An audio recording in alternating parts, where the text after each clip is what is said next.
Ito na, magsimula na din tayo magbali-balita bukod dyan sa mga chismax natin. Nagbalik na po ang Senado sa kanilang normal na operasyon pero mahigpit pa rin daw ang seguridad. Bakit? Ba't kayo bumalik sa operasyon? So ibig sabihin, wala nang threat, tapos na yung threat dyan sa Senado? Ano ba yung threat na yun kasi? So ngayon, pinabalik nyo na yung mga safe na.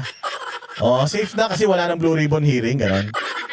Pero wag kayong mag-alala, magkakaroon daw ulit ng Blue Ribbon Committee hearing. Pero pakinggan muna natin tong sitwasyon ngayon sa Senado. Pasok. Jed, mahigpit pa rin ba ang seguridad ngayon dyan sa Senado?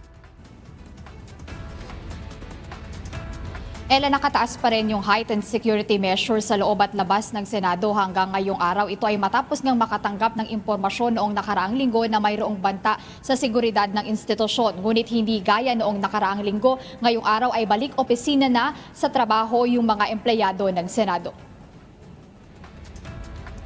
Mahigpit pa rin ang inspeksyon sa main gate pa lamang ng gusali ng Senado kung saan isa-isang sinusuri ang mga pumapasok na sasakyan.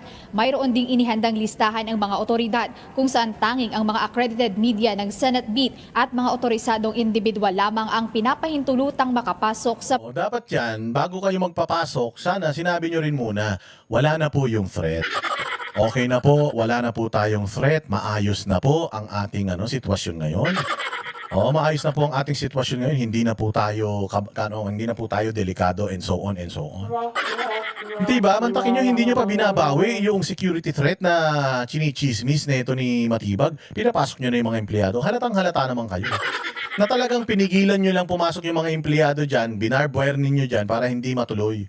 Yung pangalawang hearing ni Marcoleta sa Senate Blue Ribbon Committee. Style nyo bulok.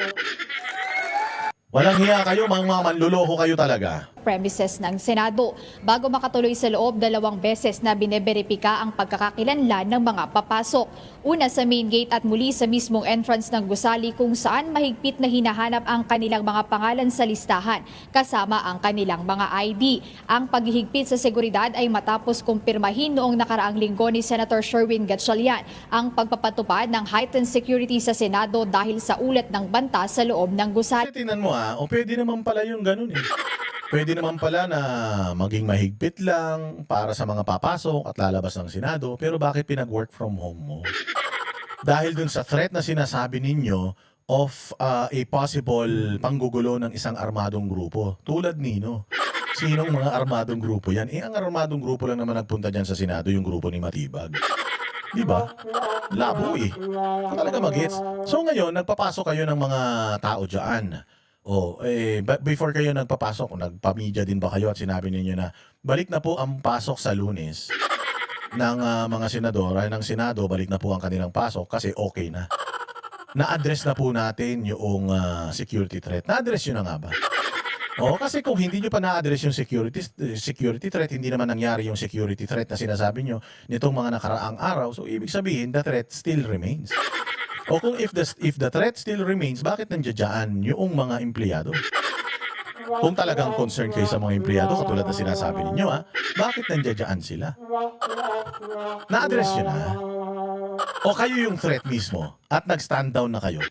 Kaya pwede na ulit pumasok sa Senado. Bilis Ayon sa senador mismong, si National Bureau of Investigation o NBI Director Attorney Melvin Matibag na ang nagberipika sa impormasyon na mayroon ngang planong manggulo sa institusyon. Dagdag pa ni Senator Gatchalian, posibleng may kaugnayan sa 18 individual na nagpakilalang dating bodyguards ni dating Congressman Zaldico ang umugong na banta sa seguridad ng Senado. Paano sila naging banta sa Paano naman naging banta sa seguridad itong mga to? Baka banta sila sa seguridad ng mga magnanakaw sa Malacanang, sa Senado at saka dyan sa Kongreso.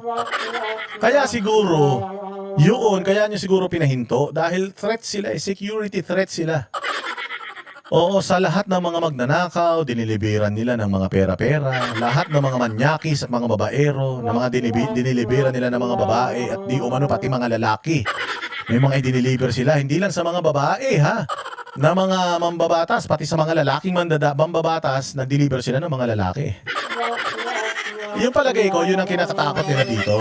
Yung threat na sinasabi nila is not an armed conflict threat or an armed group kind of threat, but yung threat of lumabas yung katotohanan at ma-expose lalo itong mga magnanakaw dyan sa pamahalaan.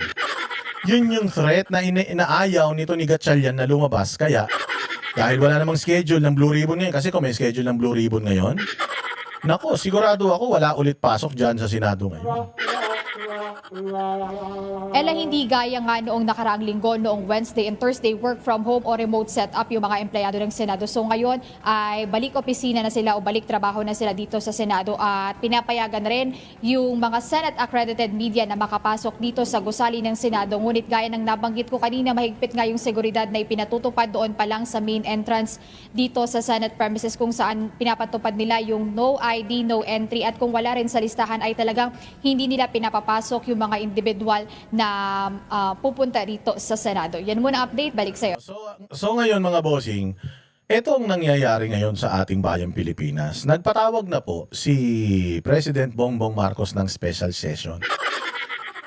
Wala lang ako nung sulat ng Malacanang tungkol dun sa special session. Pero dun sa special session, sinasabi doon na kailangan daw ng special session. Actually, sinabi na ito last week ni dating Secretary and Congressman Mike Defensor.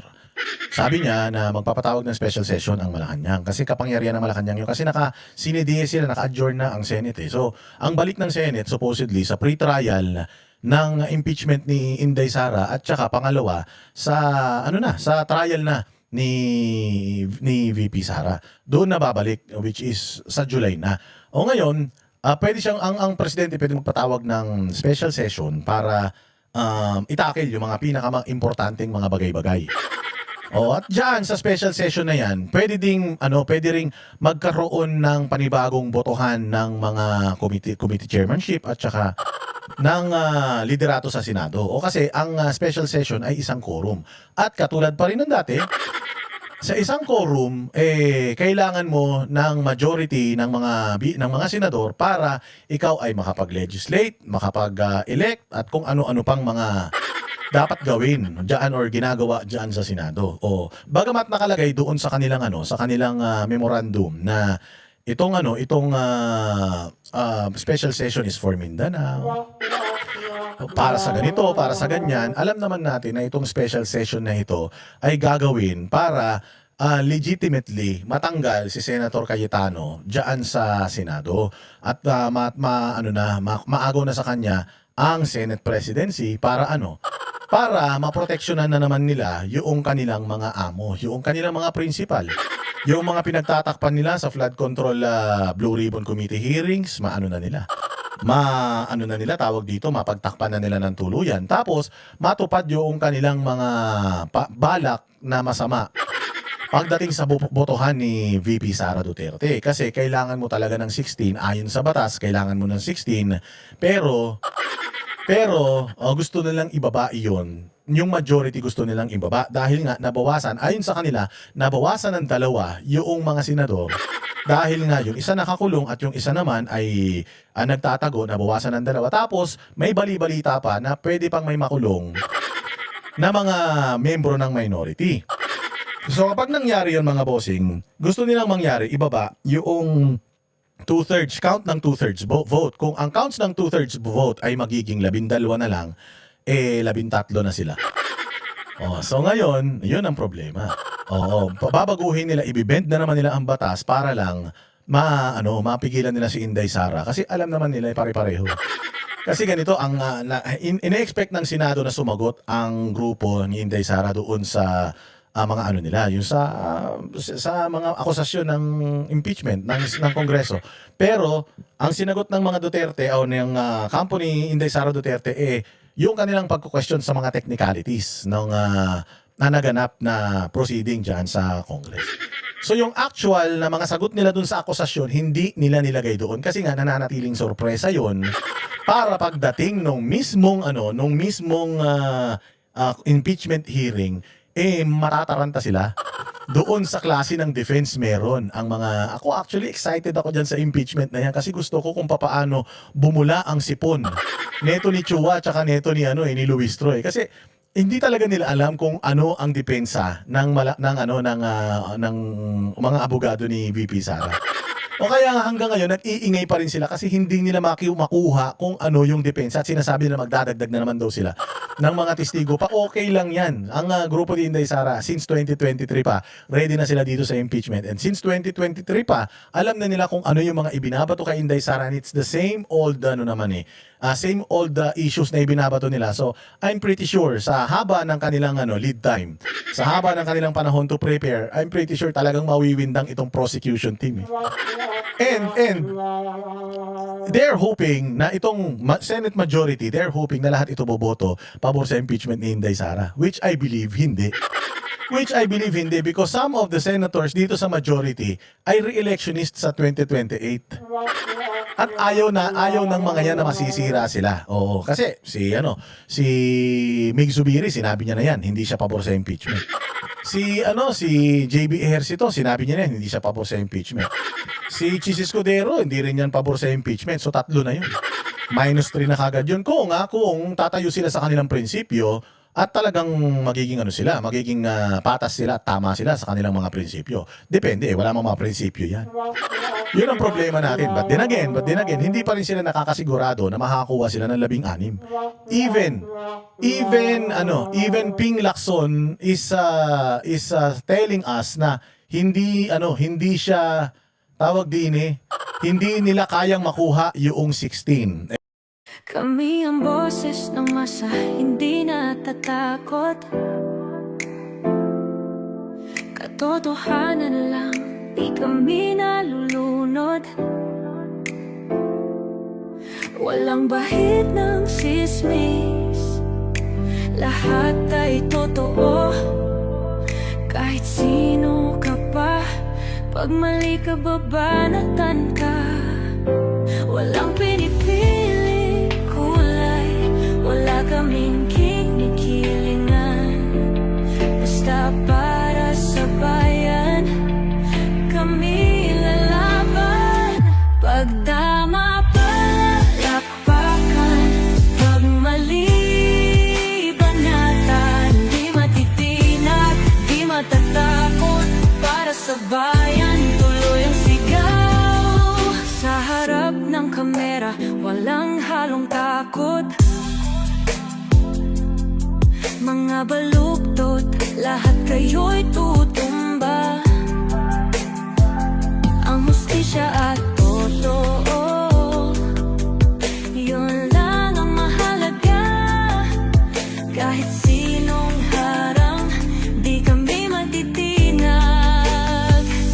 Walang pinipiling kulay, wala kaming kinikilingan. Basta para sa bayan, kami lalaban. Pag tama palakpakan, pag mali banatan. Di matitinag, di matatakot, para sa bayan tuloy ang sigaw. Kung nasa tama ka, ikaw ay aming kasama. Pero pag mali ka, handa ka na bang mabasag? Banateros kami, walang inuunan.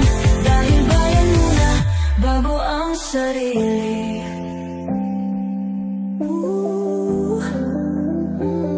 Bago ang sarili.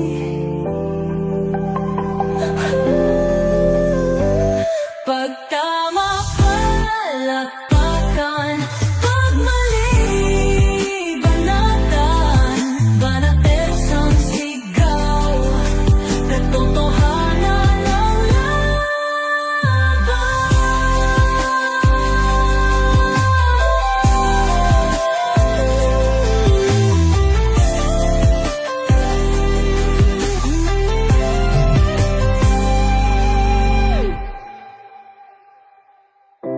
Sa harap ng kamera,